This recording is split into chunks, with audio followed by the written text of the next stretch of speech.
BCS preliminary syllabus Bangla ভাষা ও সাহিত্য থেকে 35 নম্বর, ইংলিশ ল্যাঙ্গুয়েজ ও লিটারেচার থেকে 35, বাংলাদেশ বিষয়াবলী থেকে 30, আন্তর্জাতিক বিষয়াবলী থেকে 20, ভূগোল থেকে 10, সাধারণ বিজ্ঞান থেকে 15, কম্পিউটার ও তথ্য প্রযুক্তি থেকে 15, গাণিতিক যুক্তি 15, মানসিক দক্ষতা 15, নৈতিকতা, মূল্যবোধ ও সুশাসন থেকে 10।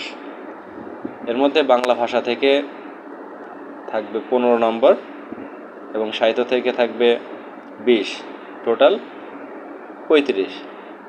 এদিকে ইংলিশ ল্যাঙ্গুয়েজে থাকবে 20 নম্বর আর লিটারেচার থেকে আসবে 15 মার্কের। বিভিন্ন সময় অল্প একটু তারতম্য হতে পারে। অবশ্যই আপনার প্রস্তুতির সময় গণিত অবশ্যই